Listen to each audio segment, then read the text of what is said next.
Hey, Luminary. I know you're feeling all of that energy as we prepare for that big shift of both the Sun and Pluto moving away from Capricorn into Aquarius, getting ready to step up into this new evolution and new era. In this episode, I want to share with you why you don't have to be scared about this Pluto transit and how this is an opportunity for each one of us to revolutionize our social values individually so we can contribute that back into society through your change making work. Okay, listen in. Welcome to Star Powered Astrology for Changemakers. I'm Leslie Tagorda, your guide, a Hawaii born Filipino Jewish astrologer who loves navigating visionaries like you through the spiritual journey of your work so that you can be inspired to lead by your chart and become the luminary leader you were born to be. Welcome back, everybody. Wow, what a powerful weekend that we are just at the precipice of. If you've been on Instagram, I'm sure you've been seeing all of the astrologers talk about Pluto moving into Aquarius.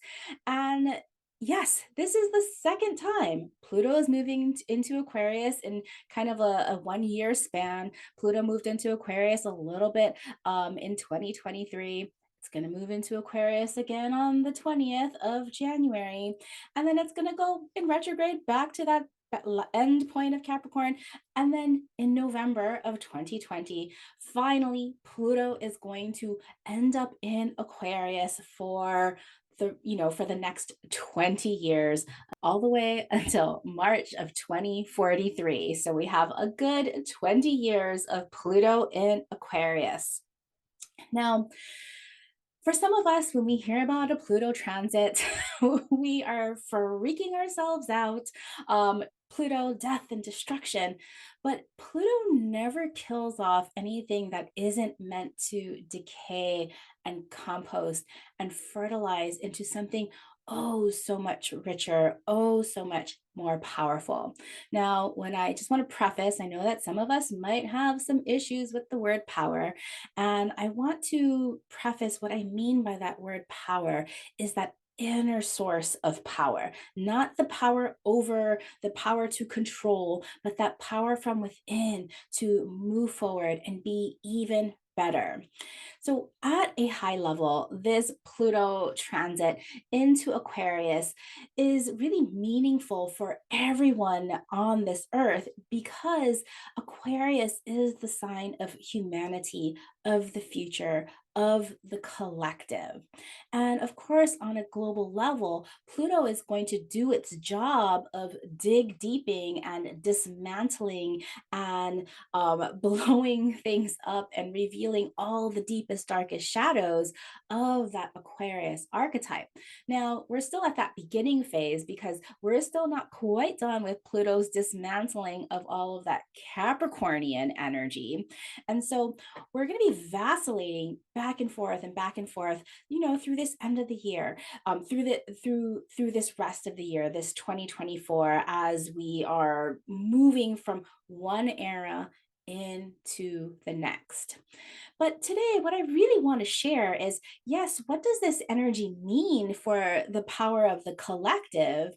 But more importantly, what this means for you as an individual contributor to this collective, bringing forth a new future on the values and the highest ideals of Aquarius community, friendship, and humanity.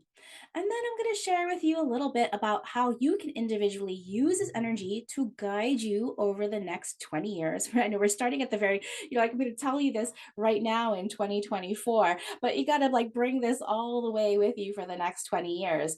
And I want to talk about who is going to have the most transformation and how you can look at your natal chart and where Pluto is transiting through Aquarius and to understand the energies that are asking for this up leveling in inner power. Okay, so before we dive into that, of course, I have to let you know what's coming up in the land of Star Powered, because we have a lot of things coming up, and this really all of the big transits that are happening this year have echoes of each other. Pluto into Aquarius, how are you going to contribute into society and do your best ways to innovate and change make and bring people together? And then when we have our eclipses and the North Node meeting up with Chiron, how you're going to integrate your greatest contribution through your Chiron wounds, and really how astrology can be one of your ancient technologies, innovative keys and tools and strategies to bring in this new Aquarian ideal. And so, astrology. If you've been wanting to learn how to use astrology, not only to superpower your leadership, to make your mark with most ease and impact, but also to learn how to truly position your work, whether you have a business or whether you have a leadership. What I mean by positioning is who you are here to serve, what is your superpowers, what you need your work and your leadership to nourish and satisfy you, and how you are meant to lead in your one of a kind way. Then my cycle of written in the stars and star powered position are starting up again in February, and I'm going to be delivering them live. So I have these programs evergreen and in my astrology library of my memberships, but there's nothing like taking these courses live with me to guide you in the way that you need to answer your questions on the spot with exact feedback. So, whether you are a newbie to astrology and still discerning how to read degrees on your natal chart and what aspects mean and what the different archetypes mean, to whether you are a full blown astrologer just wanting to sharpen your saw and get really much more precise in being able to use astrology to guide your own business and guide your own positioning, then Written in the Stars and Star Powered Position are for you.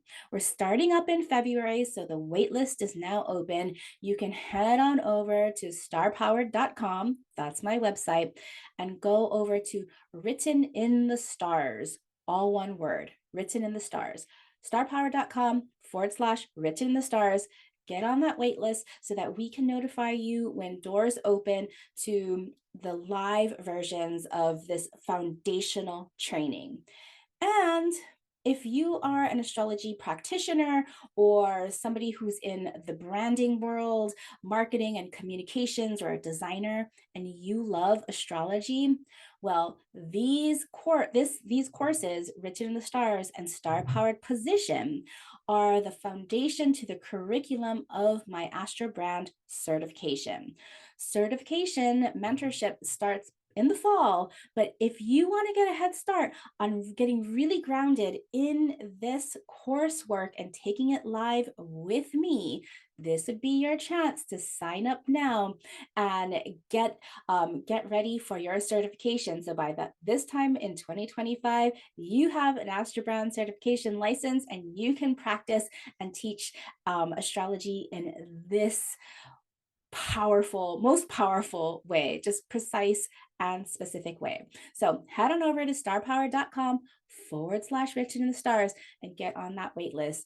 Hundreds of students have already taken this course. And even if you've taken it before, it's so amazing to revisit it and peel back that next layer. We'll be starting at the end of February. Okay, back to Pluto in Aquarius. Now, one of my jobs this year, or one of my themes this year, is to work with more ease and light. And I've been asked to listen more in order to share more of my wisdom, to listen to the collective, listen to the cosmos, listen to the consciousness of the collective that wants to come through. And so I've been playing these little games with myself, like, flipping through books or going through podcasts and just kind of following these signs and paths and seeing where it leads me. And so In Star Powered Circle, of course, my membership right now, we've been full blast with vision planning, with new moon intentions, with our star hours. And it's just been such a delight to hear people's questions and to learn about different members' businesses and their leaderships. Well, there's one new member in Star Powered Circle right now. Her name is Whitney Richardson. And I've just been so delighted with her curiosity and just everything that she has been sharing and asking within the circle. And so I've been checking out her bio and come to find out that she has a podcast on called the Political Evolution Podcast. And so people were commenting about her podcast. I was like, okay, well, I better go listen to this podcast. And I found my way to, or it presented itself to me, a podcast about Thurgood Marshall. And I was like, ooh, I gotta listen to this one because I have fun fact with Thurgood Marshall. Thurgood Marshall passed away back in 1993, and he was the very first African American Supreme Court justice. He was a civil rights lawyer and just did so much good work for the civil rights and just blazed the path for more people of color to serve on the Supreme Court. And fun fact about Thurgood Marshall was that his wife was a Filipina. And I remember when I was a little girl, my grandmother would go on and on and on about Thurgood Marshall because she was friends with his wife. His wife, I think, made her way from the Philippines through Hawaii, just like my grandmother did, and they were friends for a while. And then she went off to Washington, D.C. to find better work opportunities and found herself as a secretary. And, all the little connections that were made. And she married Thurgood Marshall. So every time I hear a connection to Thurgood Marshall, it just lights up my heart because I remember my grandmother and how excited she would be when she talked about him and when she talked about her friend that was his wife. So when I saw that Whitney Richardson had this podcast episode, I definitely had to go and listen. And this episode, she published this back in October of 2022, so already 2 years ago. But in this episode, Whitney was sharing her philosophy and why she went into law and why she's a true firm believer in being of service and being of change maker and how we need to evolve. And one of the things that Whitney said in this episode was she said that she wished to see how we would shift away from values based on money to value systems based on humanity. The context of this was she was talking about how politics, current politics, has really moved away from being of service, and that political players, like the minority of the political players, are being given value based on how much money they have, based on how much access to power that they have, based on their money, and how this few people are making laws that are not really serving us. And so going back to what she said about shifting value systems from based on money to value systems based on humanity, I was like, oh my goodness, Whitney already was foreshadowing the changes that I see that are going to be happening with this transition from Pluto in Capricorn to Pluto in Aquarius. Now, Pluto, remember, loves to deal in the shadows. Pluto wants to go deep, Pluto wants to get dirty, and Pluto wants to get down and really extract and unearth all of the toxic, festering shadows of that particular archetype. And so, on a global level, when Pluto was going through Capricorn over the last 20 years, I think it was like 2008, and then finally leaving in 2024. Pluto was, unearthing all of these different like corporate systems and government systems and institutional systems, those kind of deep heavy Capricorn energies and begin dismantling them and unearthing all of the things that just don't work, all the social justice systems and money systems and corporate systems. Now, we're still not done with digging up and healing and empowering all of that Capricorn energy, but we're getting closer.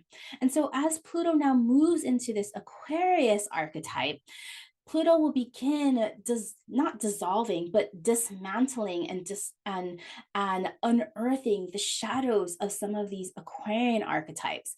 To me, the shadows of Aquarian archetypes are hyper innovation, like that gross high tech bro culture that seems to be imploding. You can see like just like the icon or the archetype of Elon Musk and like what he's done to the former Twitter, what he's been doing with Teslas, and how that's just like really imploding. To me, that's just like perfect symbolism of Aquarius. It, Aquarius archetype being blasted away by Pluto. And then also the shadows of hyper differentiation, meaning Aquarius loves to be an individual, but sometimes now there's like a hyper individuation of like warring against the other or warring against the alien, and just like all of the tragedy that's happening right now that's just kind of rearing its heads for its like final times when it comes to social justice and prejudice, and then all of the atrocities that are happening all over the world of othering people so that we can either I don't want to get too political here, but like othering people and then just going straight for the most unhumanitarian ways of like of genocide, just terrible, terrible, terrible things. And to me, I see that as the hyper differentiation of the other, getting rid of the other or the alien. And then finally, the hidden, like uncovering and revealing the hidden truths of hyper connectivity. So of course, Aquarius is wants to bring people together in community and in social structures, but now we're looking at the deep shadows of this hyperconnectivity in this kind of false connectivity that we have in social media. So I suspect over the next 20 years, at least on a global level, we are going to be dismantling all of these shadows of that Aquarius archetype so that we can bring in more empowered, more beautiful ways, more transformative ways. The phoenix rising out of the ashes and the butterfly that like that that comes out of the chrysalis. Sorry, my words are not flowing today. That butterfly and that phoenix rising for the highest ideals of Aquarius, of community, friendship, humanity, and even revolving and revolving, like the re-evolution. I'll talk more about that soon, of old technologies, of ancient traditional technologies being seen in a new way. So I'm super excited about this. Now, Aquarius is sometimes related to innovation, and innovation is often an overused word nowadays. Now, revolution, evolution, innovation, these are all Aquarian type words. And sometimes overused words, but generally meaning to make something better, to use a new technology, to rise up and make things better for society. But if we take apart the word revolution, revolution also means to return to. Now, revolution isn't just always in a circle. I see it more as a spiral where hopefully we are rising in the spiral, learning from the past and promising ourselves, intending ourselves to do better. But basically, when we revolve, we do return back to a specific part of a cycle, hopefully at a new higher level.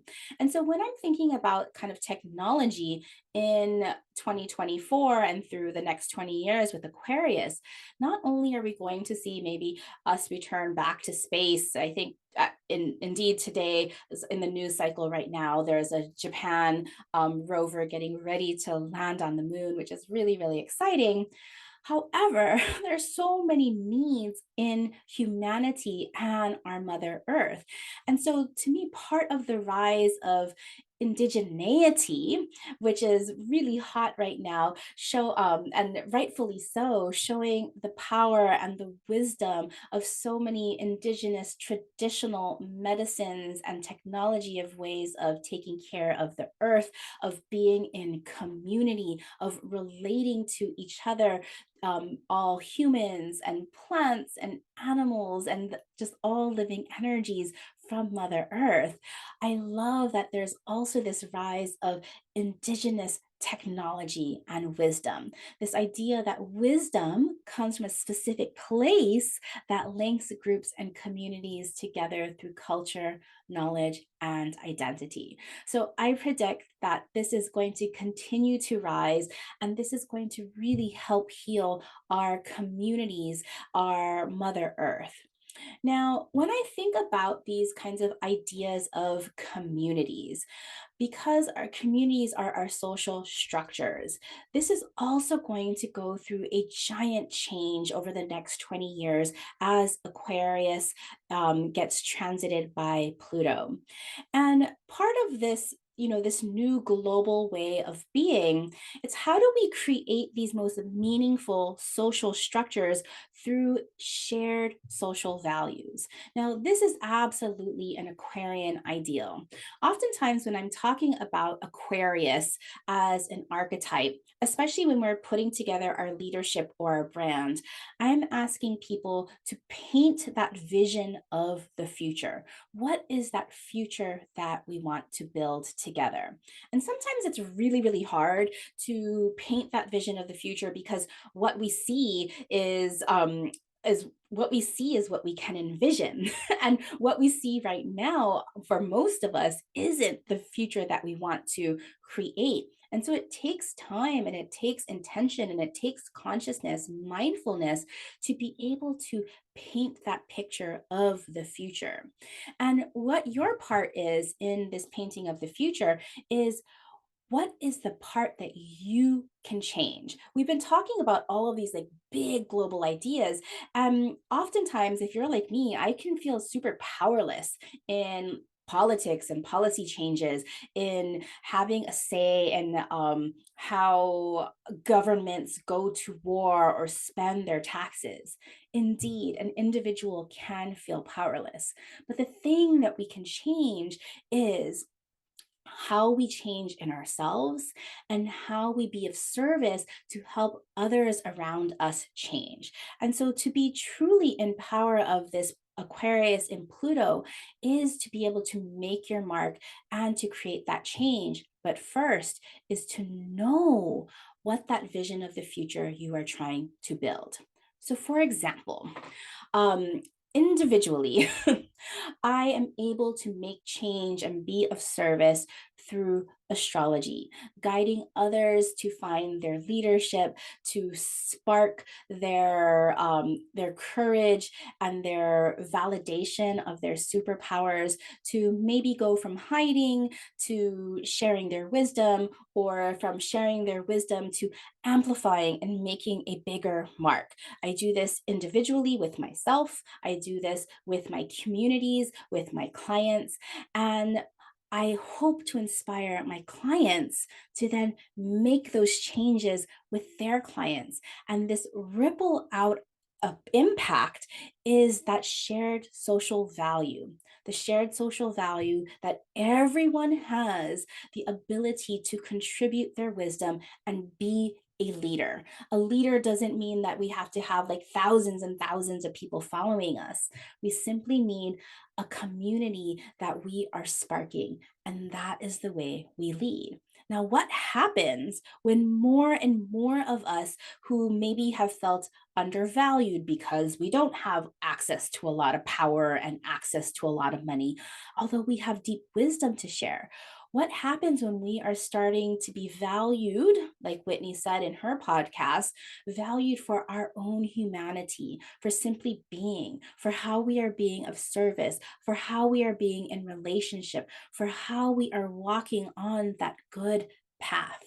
Now, before I started this episode, I pulled a card for what is the energy of this episode? What do we need to know as Pluto moves into Aquarius? And of course, I'm using my favorite deck by Asha Frost, the Sacred Medicine Oracle, and the card that got pulled for this episode was Walk in a Good Way, alignment.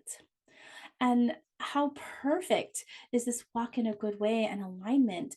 Meaning, how are we contributing? How are we doing good for our communities and helping that move forward, to uphold our own wisdom, to be connected to our space and our place in this world? So, going back to this idea of indigeneity, and what does it mean to be indigenous of a place, especially when at least in the United States, like so many of us are settlers, so many of us are immigrants. And how do we become of a place instead of being simply a gentrifier or a colonizer of our space? Like, I admit, I am a settler. My family settled in Hawaii. I'm not indigenous to Hawaii, but I love that culture. I uphold that culture. I do my best to support people in Hawaii.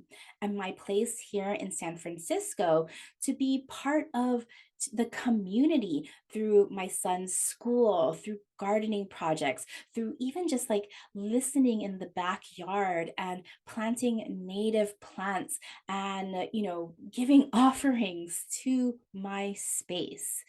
To be walking in a good way in your own individual way is to understand your space, the land that is allows you to thrive, the traditions and the traditional ways of supporting the energy and the ecosystems alive and thriving.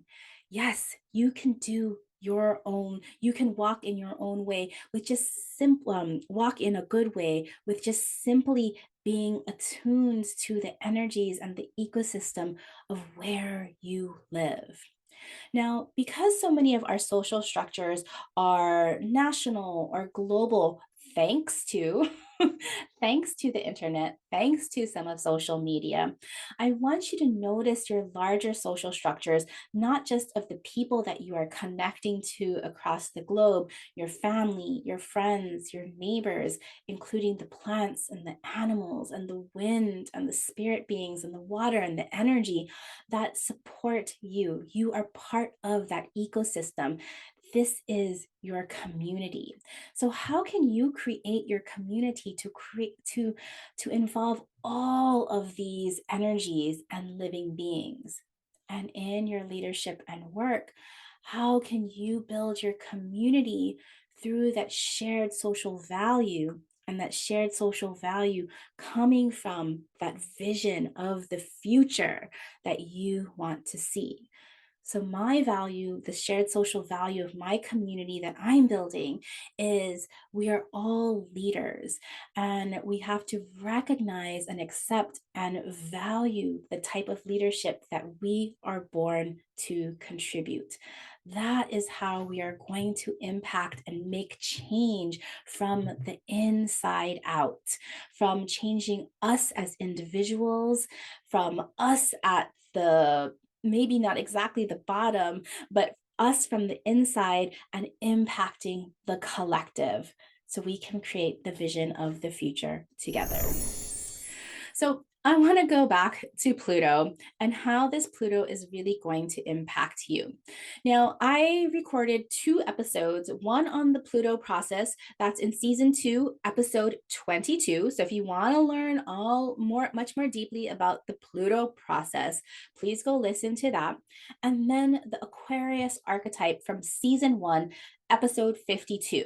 I'll have those links in the into the show notes if you want to dive deeper. I recommend exploring those paths. But in short, going back to the Pluto process, and now I'm going to turn the tables more internal instead of just external in the globe. Like, what can you do? How are you going to be impacted by this Pluto process? Now, again, as I was saying, oftentimes people are afraid of Pluto because Pluto represents death and taxes and destruction and the underbelly of things. But Pluto, not exactly soft-handed. Pluto, what it does is it metaphorically um, makes something die. Sometimes not metaphorically, there's lots of things that die, but this process of death always comes with rebirth. And so Pluto is a regenerative process where in that death and that decay is creating this rich compost for something new to be reborn. So when we're going through a Pluto process, whether, Pluto transiting our houses or Pluto transiting one of our natal planets or energies, we know that wherever Pluto is touching and transiting, Pluto is saying, okay, it's time for this part of you to compost, to be returned back to earth, to to it's so violent to kill parts of that self, metaphorically. Okay, we're not killing any parts of ourselves. um you know it's metaphorically, we are done with that. When we think about that Scorpio archetype and Pluto being the traditional ruler of Scorpio, that Scorpio energy is to eliminate so that we can feel lighter. It is also represent our like sexual organs so that we can reproduce and regenerate. And so when we think about Pluto, when we think about that elimination process, we are really just, killing off. Again, I'm sorry about those violence and those words, but we are killing off the things that we no longer need because something else is coming through. One of my favorite Rumi quotes is, being a candle is not easy. In order to give light, one must first burn. And this to me is such a Pluto kind of Plutonian kind of quote because, as a luminary, as a candle, a person of service that is inspiring or lighting the light in others or giving light so that others can see. You, my friend, are a candle. That to be the candle, we have to have that kind of flame. There is this heat, there's this energy, there's maybe some pain and challenge that you have had to endure to give you that wisdom, to give you that inner power, to give you that inner knowing of what to do next. And so that idea to burn, fire really purifies and transmutes. And so oftentimes when I talk about Pluto processes, about being that caterpillar that then goes, that turns into a chrysalis and then turns into that butterfly, well, nobody really knows what's happening in that chrysalis as that caterpillar turns into gook and just dissolves and transmutes. I imagine that it's pretty painful for that for the caterpillar. I don't know. But then the caterpillar then emerges and it stretches its wings out of the chrysalis and becomes a beautiful, beautiful butterfly that now is free of that tree or that branch and those leaves, and now it can fly. So if you were that caterpillar and you knew that you were going through that transformational process, even though it was super, super painful, that you knew that that outcome you would turn into a butterfly, wouldn't you go through that process? That transmutation of Pluto from caterpillar to butterfly if we didn't know through science and through just observation that that's what happens, if you were just the caterpillar and you're trying to coach that caterpillar, trust me, you're going to turn into this butterfly. Some caterpillars are going to be like, no, I'm out of here. And some caterpillars are going to be like, yes, I'm brave enough. I trust myself to go into those depths and emerge a butterfly. And so the same with a Pluto transit.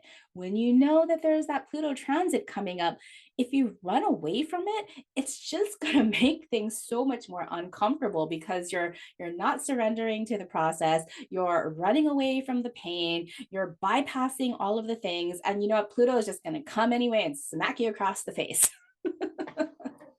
And so for all of us, as Pluto moves through Aquarius over the next, 20 something years, let's just focus on what Pluto is going to be doing in 2024. And so Pluto is still hanging out at that 29-degree mark. It's going to move of Capricorn. It's going to move into that 0-degree mark of Aquarius. It's going to get all the way to Aquarius of 2 degrees before it goes retrograde again, and then it's going to pop back out. So Pluto's movement, because it takes so long to go through the zodiac. I think it's like 264 years or something like that on average. Pluto is the kind of energy that every year it takes like 3 steps forward, 2 steps back, 3 steps forward, 2 steps back. And so over the course of like 2 or 3 years, it's highlighting, it's putting the pressure, it's like tearing apart and deconstructing and turning into compost. And also, that's only the phase one, rebirthing something new and powerful. Don't just get stuck on the transformation part and like the destruction part, because remember, it's a full regenerative process. Something is reborn even more beautiful and more powerful outside of that. But that process takes 2, 3, sometimes even 5 years. Now, personally for me, I've lived through several Pluto processes. And when I was younger, I wish I had the insight of astrology to know when Pluto was crossing my moon and what a such a heartbreaking time emotionally it was for me. But how I came out of it so much more powerful and strong and certain of my own emotional security. And as Pluto is going through Capricorn, especially around that 2020 time, Pluto was just sitting on my Venus. And oh my goodness, I was so glad I did have that insight at that time, because I was ready to get a divorce. I was like ready to just like break the whole thing off. But I knew that it was for me to find my own power in relationship, to be able to speak up for what I needed, be able to stand up for what was right in relationship. That now that I'm out of that transit, thank goodness that that our relationship is stronger than ever. And so sometimes people are just going to kind of cut off that cord when they're in the middle of that transformation process and not waiting until to see what's coming out on the other end. Now, sometimes relationships are meant to die at that time. Gratefully, that wasn't the case for my relationship. But for I practice Placidus astrology, and that kind of quadrant astrology means that each of the houses have different sizes. And so if you're practicing whole sign astrology, which is all like a lot of very popular right now, Aquarius is going to be the whole house for one of your houses. And that transition into that house is going to have significance for you. I practice Placidus astrology, but what's really important in Placidus is to notice those times when Pluto is changing houses. So that can be any degree for you. Now, Pluto moving into Aquarius, if you have your birthday, like right now, January 19th through January 24th, those late degrees of Capricorn and those early degrees of Aquarius, you're starting to really feel those, okay? January 19th through 24. And this means because Pluto is now transiting your sun. And so when Pluto is transiting one of your houses, that area of your life and your business is going through a deep transformation. And when Pluto is transiting one of your planets, then that planet is going through a big empowerment and regeneration. Just like I said, Pluto was going over my Venus, and my relationships, even though they felt terrible, all of a sudden they grew in their intensity and their magnetism. And then going through those houses, of course, takes much longer, sometimes 20 years, sometimes even longer. Back in 2008, when Pluto first went into I think it made 2000, I don't know what year it was, 2004 or something. When Pluto was transiting, got into my eighth house, I was like in dire straits with my money, barely able to make my rent, and just like really living on the edge in terms of like my financial reality, and coming to terms with learning how to budget, learning how to live really on very little. And then now that Pluto is not yet ready to leave my eighth house, how so many things have changed in my financial situation, partially because my husband's work, because eighth house is other people's money, partially because some of inheritances that I've had, because all of my caretakers have passed away. But my life is completely, my financial life is completely transformed, transmuted because of Pluto going through that eighth house. So, for the people that have any energies, sun, moon, rising, or any planets at those late degrees of Capricorn to those early degrees of Aquarius, know that there is this death and rebirth that's happening on those points of your chart that are going to take 2 to 3 years to transform. And you know what? We are grateful that Pluto takes that much time on those energies, because if Pluto took any less time, those transformations would have to happen much more quickly, meaning that most likely the challenge and the pain of the Pluto transformation will be a little bit more intense. And so I know for last year, a lot of my clients that were coming to see me happened to have suns at Cancer of 29 degrees, because Cancer of 29 degrees is sitting right across Pluto hanging out at Capricorn of 29 degrees. So all of those cardinal signs at the last degrees of 29 degrees of those cardinal signs, Cancer, Aries, Cancer, Libra, and Capricorn, whew, if you had any like sun, moon, rising, or any planets, you were really feeling that. Now you're coming out of that, the death and destruction part of that Pluto phase, and now you're re-emerging, having learned your lessons, feeling all of that trust, feeling all of that inner power. You are now rising as that butterfly. Whereas the folks who are closer to January 24th birthdays, or early Aquarius and early fixed signs, so Aquarius, Leo, Scorpio, and Taurus, if you have any planets or energies at those early degrees, you're in the depths of that transformation of that power. So I'll be sharing on social media some shortcuts of different house activations. I don't have time to go through all of that right now because this episode's turning out a much longer. But again, you can go to that Pluto processes where I talk about Pluto, how it transits different houses, and Pluto, how it activates different planets. So you can dive in more deeply if you have any energies there. So ultimately, I'm going to cut this off now. I've been going on and on and on and on. Remember that your Pluto transits are here for you, and that Pluto in Aquarius happening in the collective consciousness of bringing forth and transforming our social structures, our vision of the future, how we value and empower humanity, humanitarian needs, and the collective. Over the next 20 years, we're going to see a giant, beautiful transformation.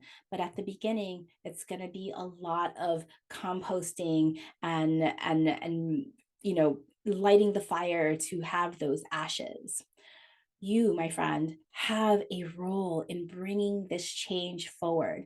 Your role is to envision the future that you want to create and to know the role that you have to contribute into that future. How are you going to spark the light in others to make that change? All right, my friends, thank you for listening this far. And if you want to empower your own ability to make change, consider taking Written in the Stars and Star Powered Position that comes up in February live with me. Head on over to starpower.com/written in the stars to get on that waitlist. All right, my friends, till soon. As a human design projector, my energy shines more brightly because of people like you who share my work. If you enjoy this podcast and want to help build a movement of innovative astrology and leadership and spark the intuitive revolution, please rate and review this podcast on Apple Podcasts, or better yet, share this podcast with your change-making besties. We will all shine brighter together as we create the future we want to see.